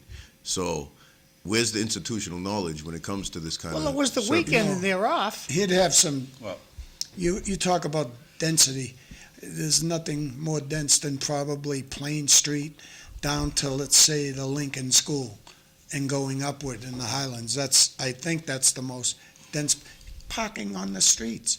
I live in Belvedere now. So doesn't Belinda Giron live Yep. there. Belvedere streets, everybody has their cars off the roads. Of course our streets are better. But Centerville and the Acre, in certain spots, Lower Highlands, the cars are all over the Back place. Central, and They don't enforce that, That's, do they? listen, that's a hard job well, for the plows. and it's a balancing act. It has to be a balancing act because take Lower Centerville, for example. We don't have a parking garage. I received a phone call when the city notified of the parking ban on the big storm. An 80-year-old plus woman and her husband that weren't the most mobile. They were nervous and worried because they said to me, how am I supposed to get down to the parking garage, drop our car off, and then what, walk back? Like, it's not realistic for people that are outlying to the downtown to be able to get cars off the road when they don't have driveways. We don't have any land over there unless the city can identify, and we've looked at this before. Can we use green space parking lots? Can we use school parking lots? We need to figure out alternatives if we're going to request it and require people, and just tell them, get your car off the road. Well, that sounds great. It's like when the state tells the cities with an unfunded mandate, you have to do something, but we're not giving you a penny. We have to make the accommodations to assist people to get cars off the road if that's what we truly want. And that's a good point. How do they get back? How do they? You live in Centerville, you drive down to, and it's not all city garages. Only certain ones they open, right, for the free. Correct. How do they get back to where they live if you're old? A younger person could probably get a ride from somebody or somewhere along that line. But Or if you're it doesn't 88, work. if you have ADA issues, Yeah. and Yeah. you're not mobile like that. Yeah. I mean, there's a million situations where we can't just demand people that are on the Drake line get their cars off the road if they don't have a garage or a driveway, and then try to hold their feet to the. Gonna do these Fine. two real quick here. Just- Just wait till pothole season gets here, buckle up, it's gonna be a bumpy ride, that's from Bart. This is out in Tewksbury, the Friends of the Elderly are presenting a Love Friendship Community Luncheon Buffet. That's coming up on February 13th, we'll talk more about that. And Joe Espinal is having a party this Friday, but we can't talk about it today, so we're not gonna talk about it today. So that's back over to you guys. And as far as Councilor Gitche is commenting, he's absolutely right. We have to really start looking at with this robotic phrase of we need more housing. How does that impact our schools? How does that impact our infrastructure? I mean, we still have Corey- infrastructure in the city for sewerage that we don't even know. It's not Corey, fully you mapped. guys don't really see it. It's all about our shitty manager getting more revenue to hire more of his friends. He said, we need more. No, we don't need more. We've already, look at, more people live here now than lived when the mills were in their heyday. So we don't need more housing. Well, first, don't. I have to say though, these initiatives aren't the city managers. These initiatives are state-led. yes. The majority They're of these all initiatives. appointed by the golden man. You want to keep that seat? You do what I tell you. This You're no not gonna pocket decide for with Heinz's him. Tavern is all on golden. Well, that's MBTA. That's MBTA That's the in option action. he chose for you guys to vote on. Drake it, you can have 2 parking spaces.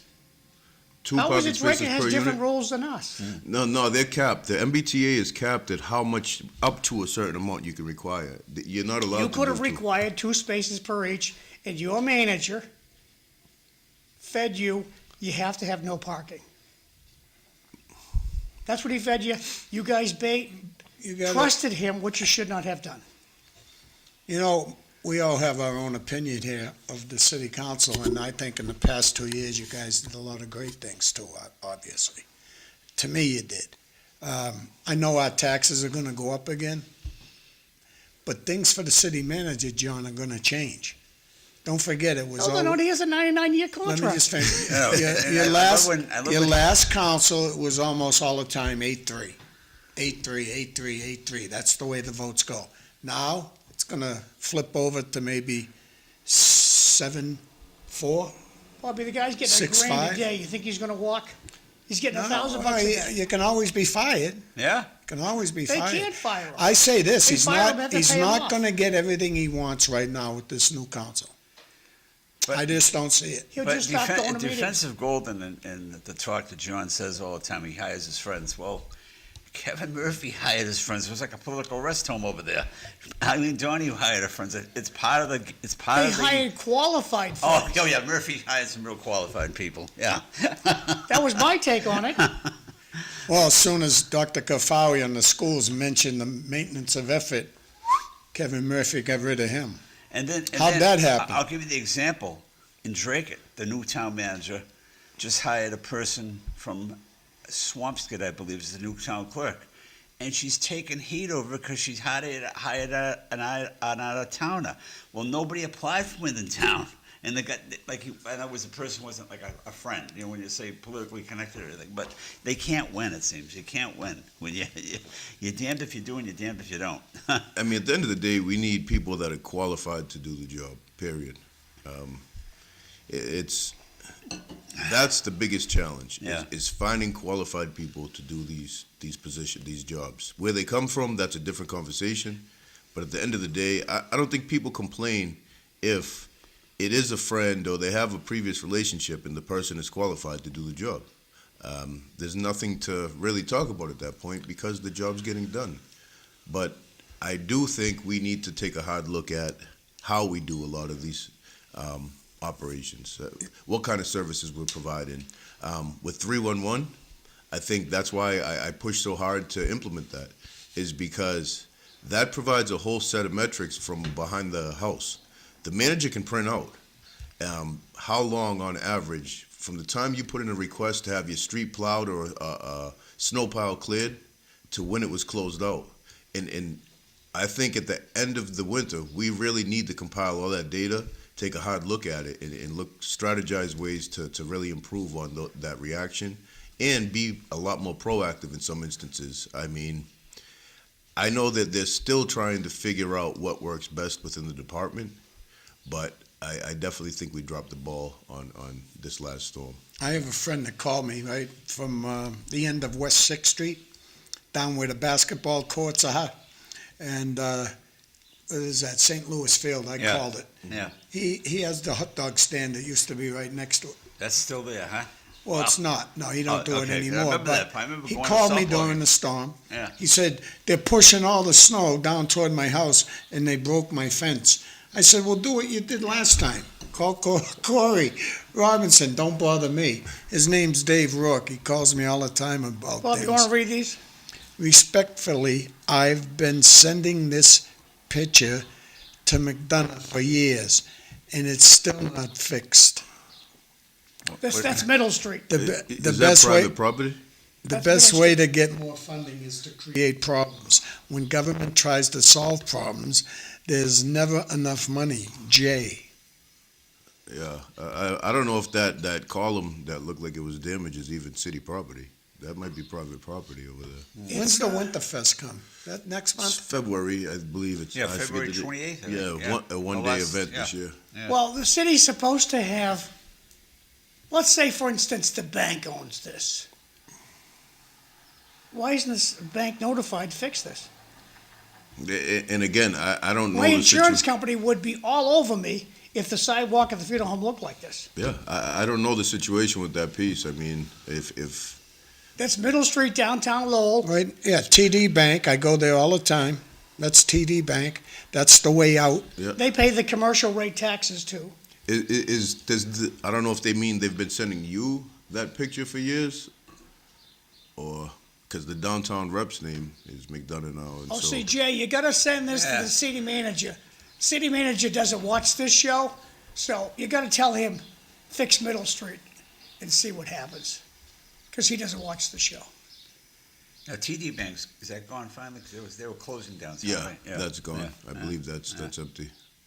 And so, I mean, again, that 311 app, send it through the Lowell 311 app, and you can submit the picture as well, and it's all tracked and documented at that point. I tell my friends, call your favorite city councilor. Call your favorite city councilor. If they don't answer the phone, call another one. Fair enough. That's how you get it done. This Well, 311 business is for the birds. I know my friend called him about an issue on West 6th Street, and he was there in under 10 minutes.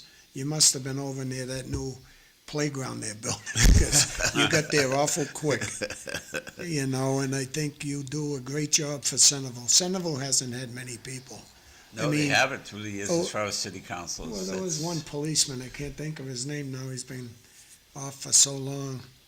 Lemoyne, Yeah, I think. Leo Foley was his rep. Yeah. I don't know if you Yeah. guys remember Leo Foley from years ago. He was a Centerville councilor. Peter also, Peter Richards. Richards, Yep, and yep, then that's Karen, right about him. Karen Cirillo, I believe. She was for Centerville? Yeah, she was okay. the last one Okay. before I was.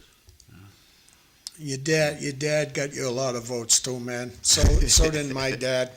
My dad got me a lot of votes. Corey got back in the himself a day. lot of votes too. No, he sure did, no doubt about it, and I think he's doing a great job. But his father is one of the nicest guys you'll ever meet, The and media tough. tried to knock the daylights out of him, and he's got good stuffing.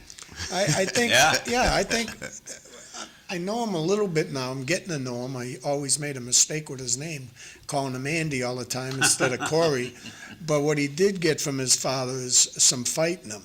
He doesn't get back down easy, especially what I'm watching, and I watch pretty much every city council meeting. I thought and I'll still say it to you, I think you're doing a bang-up job, and not too many people can run against you over in Centerville, believe No, me. no, You'll absolutely be not. really tough. You It'll know be what? really tough. I appreciate that, and I think more than anything, we need. I like even with the motion filed to do a potential draft of a home rule petition, so the city can get control of the schools and the maintenance and upkeep. I still don't understand why so much resistance.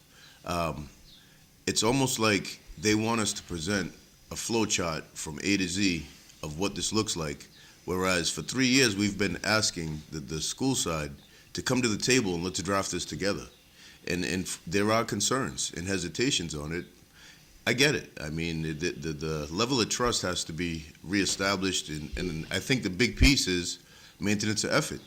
I think for too long they were trying to tie the maintenance of effort agreement into the centralized facilities when the two issues are completely separate.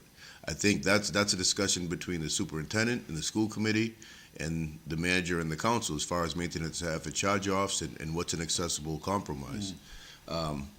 You know, Corey, I always felt we only had about 100 custodians, roughly, right about 100.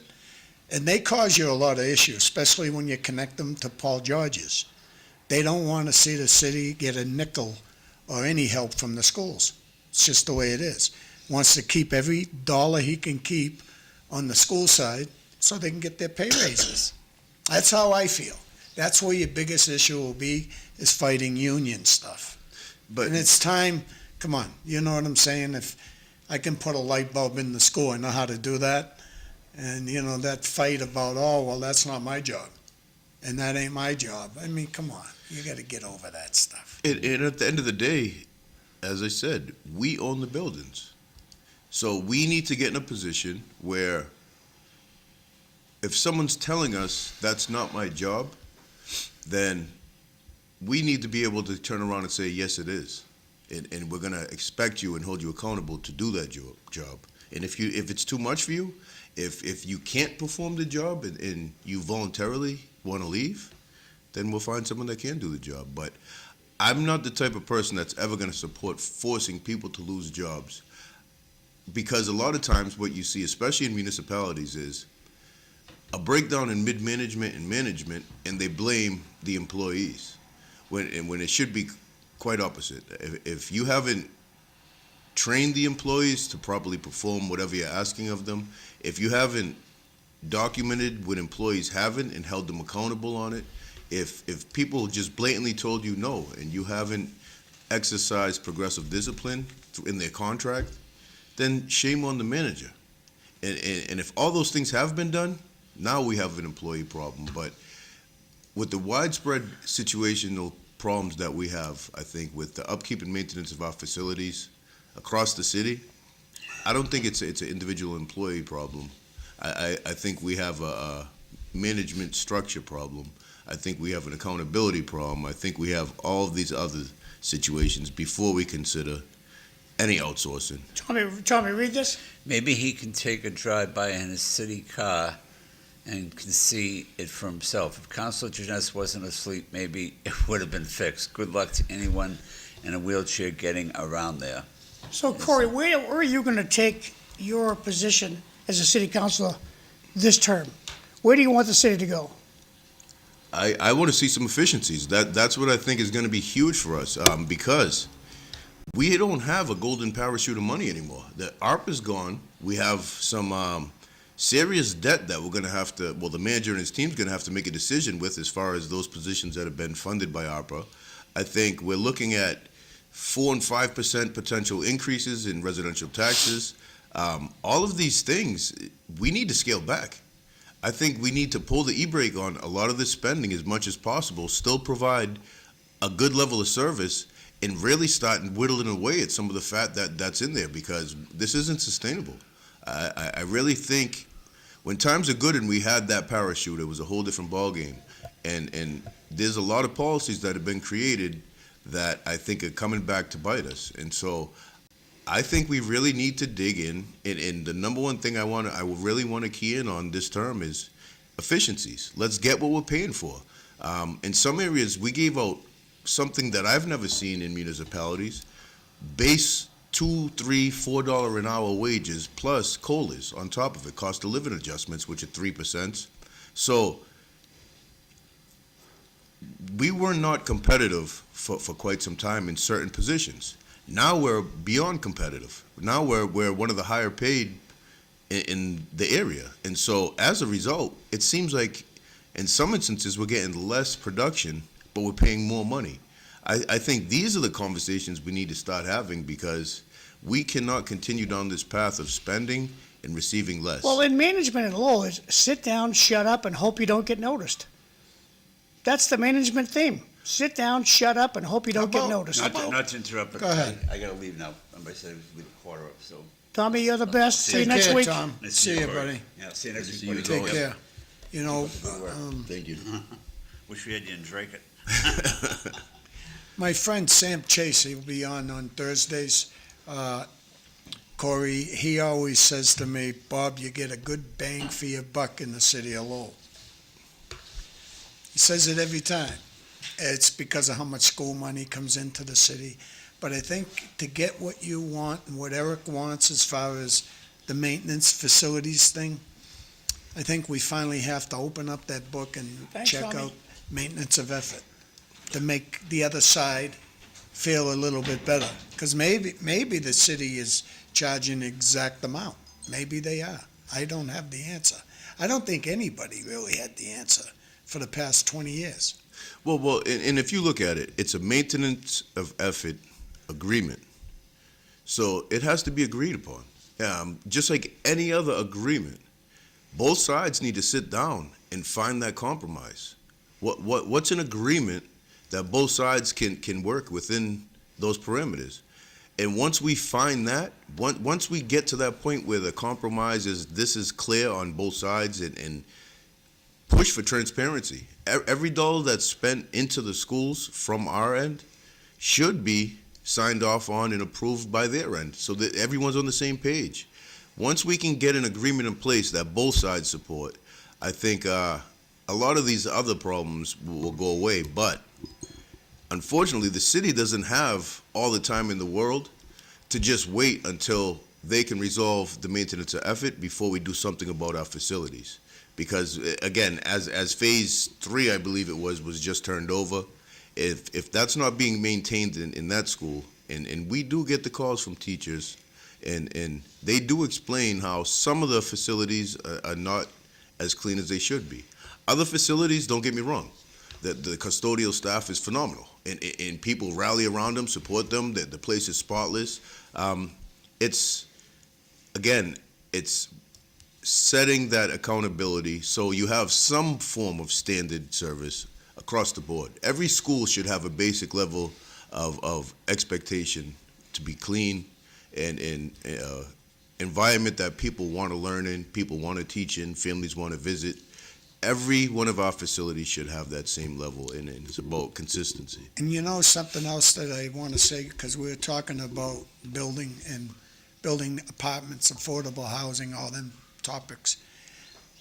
Lowell, I've been noticing a lot of our good builders, Dave Daly for one, building everywhere. There's buildings going up all over Lowell.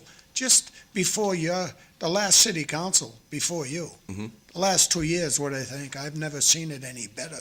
I don't know who's running the building department. I don't know. I give Sean Machado a lot of credit. I think he has brought back something that we didn't have. People didn't want to work in Lowell. I don't want to deal with this building department. And they were down the beach doing it, and they're down in Saugus doing it, and now you got them back. So I'm pretty happy about that. I'll read these quick. Centerville is very lucky to have Councilor Robinson as their representative. He is very hardworking. That's from Jeannie Balkus. And then Eileen Del Rossi sends us, Corey, what would the outcome of joint facilities department, how does it run more efficiently and effectively? Does maintenance of effort go away, or does it lose jobs? So, first, thank you to the texter, and what are the outcomes of centralized facilities? That's pretty much what we've been hearing for quite some time from the school. Exactly what they want. We've started the first leg of this. This school's too hot. This school's too cold. We've seen pipes bursting. So we've attacked a lot of these heating, ventilation, air conditioning problems, challenges. We still need to work on the control end of it, but we've made some significant progress in that area. Then we're hearing how dirty it is, how the schools aren't maintained. We're getting ceiling tiles with water stains, broken door locks on stalls, all of these things that happen in a school. And it's wear and tear. A lot of it is chalked up to normal wear and tear. I mean, you're putting X amount of students in a facility daily, and stuff happens. But we also need the staff that's going to be able to keep up with all of that wear and tear. And this is basically working, again, as I said a million times, the outcome of centralized facilities is aimed at providing the schools the best possible learning environment, the best possible working environment, and an environment that the community gathers in and utilizes that space for whatever functions are going on, whether it's school plays, whether it's voting days like today. It should be a day like today where we're having voting and schools is in session. That building's getting a double whammy. You have the kids, the normal wear and tear, and then you're inviting in the public in the middle of winter. The salt, the sand, that does numbers on floors, as everyone's aware. We are looking to establish a department that all of these things are discussed, considered, and attacked. I think it's not a lot to ask. And as far as how do we get there, we don't have a specific, and if I sat here and pulled out a whole list of what this looks like, first and foremost, if I was on the school side, I would never go with that, because who am I as one person, or who is the city council as one entity to carve out our vision of a centralized facilities when we've been repeatedly sticking our hand out and inviting people to the table saying, help us carve out what this school facilities looks like. As far as the maintenance of effort agreement, again, we don't need to tie the two together. The maintenance of effort agreement is something that both administrations need to get to the table over. I mean, this comes up for decades now. And I think instead of passing the buck on what that agreement looks like, begin the hardcore negotiations between both sides. Let's get that done. If that's the biggest sticking point on the school side, I highly encourage you, force the manager. They get to sign off on all the charges every year. saying that they're true before they get submitted. If they're not true, then don't sign off. Renegotiate a contract that you can stand by. And then that big piece of the pie is resolved. This is from Puerto Rico. Cisco says this, and the city needs better job descriptions, job reviews, minimum requirements. If you set an employee standard and hold employees accountable, then they will know what is required to still be an employee. Yeah, That's what broad. I say about, I work for the state, and I don't care what type of job you have. To me, the numbers are about 60% of the people do a great job, and 40% of the people don't. That's what it is. Well, it goes back to Dr. Wang. When they pointed at the Wang Tower and said, Dr. Wang, how many people work in that building? And his answer was about half. Well, it's all about leadership. There's no doubt about it. It is. It's all about leadership. It is. And you know what? It's funny to me to see how the culture has shifted just in the city of Lowell with the work environment. And I think it's nationwide. I don't just say the city, but for the 15 years, for the most part, that I worked in Lowell, DPW, it was like a mindset that your mid-management and department heads, they were scared to death. If the city manager's office ever had to get a complaint about roadways not getting cleared in a snowstorm, oh boy, they knew that was the end. Steve Patel and Tommy Belgard, those guys did not want to have to answer questions from the city manager as to why something that they were responsible for didn't get done, and unless it was something out of their control, and then it was understandable. But it seemed like department heads managed from a position of, I'm responsible for this, and I don't want my boss calling me on the carpet. We've got away from that for some reason. It seems like nowadays, in some areas, the department heads, when it doesn't get done, it's I should not have to reach out to our CEO of the organization about a street not getting plowed. That tells me there's a significant breakdown in the rank and file. Why does it take a city council meeting to fix a pothole? That's Lowell. Exactly. And again, a lot of these This, routine services need to be done. Jay brings up a good point here. People start getting fired, they'll be accountable. No, it's not a good point. You can't fire people. You can't It's fire people. impossible. No, and see, that's not true again. And I think first and Well, then how many have been fired? I'm not going to advocate for firing anybody on something that they haven't done the first time. Here's the thing. Again, it's management. It's process. In every contract, there's progressive discipline. So as a mid-manager, Mr. McDonough doesn't do the potholes I sent him out to do. Him and his buddy are scratching tickets and drinking coffee all day in a dead-end street next to Hoey's house. Okay, fine. Bobby's talking to us. I call you in. I say, why didn't you do it? You blow whatever smoke you want around. Okay, here's your verbal warning. It's going in your file for 6 months. We're not going to play this game. We're expecting you to do this. I send you back out 2 months later. You do the same thing again. Guess what? You're coming back in the office. We're already at step 1, progressive discipline. You've got your verbal warning. You're going home for 3 days. This isn't the first time I talked to you about it. I told you this is Can I get unacceptable. my sick days? No, unpaid. 3 days, you can't use your time. You come back off of that. Now, that's on file indefinitely. A year and a half goes by, you do the same thing again, guess what? I'm moving to terminate. And you can fight it with your union, but what's going to happen is I can show I followed that letter of the law to the T. Verbal warning, first step. Second step, 3-day suspension. Final step, termination, because you basically... Respectfully, what happens is this. I called my uncle Corey Robinson, who's a city councilor. And I said, the DPW guy's pounding me, Uncle Corey. Yeah. Or I have my mother call your mother, and your mother comes down on you. And then you call the manager, and what's going to happen to me? I get my job back, the 3 days are gone. And the negotiation is, well, it stays on file. You mess up one more time, you're gone. And make you sign a form saying if they give you a last chance agreement, you come back, you mess up one more time, you can't even grieve it at that point. So there are ways to follow through if that's the path you want to go. I think before we start going down a discipline path, we need to go down a conversational path, asking the employees, is there something that we can do better to make them successful? Do you need Good training? avenue. That's a good avenue to get down. I should have been fired at the state prison that I worked in. Should have been fired, along with a lot of my colleagues. because we weren't doing the right things, because we were getting treated like animals. And what do? We fight back.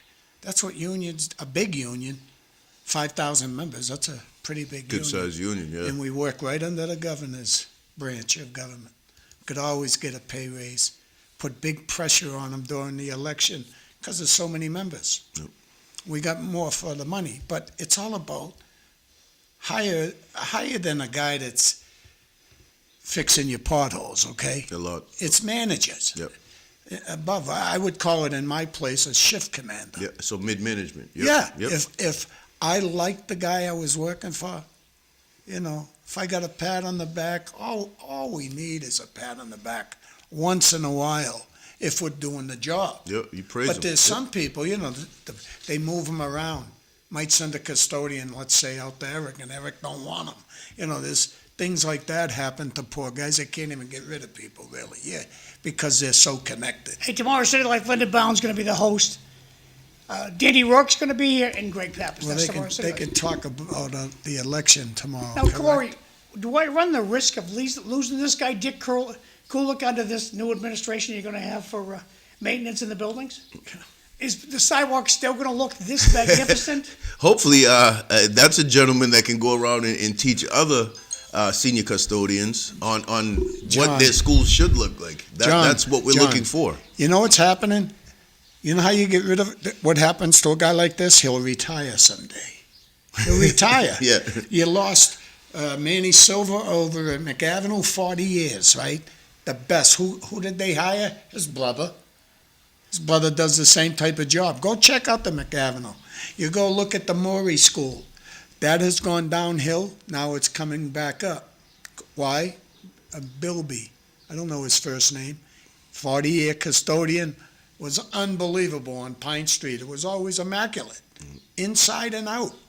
But then you hit other schools that just not quite as good. Last comment of the day, when you mess up in the private sector, you get fired.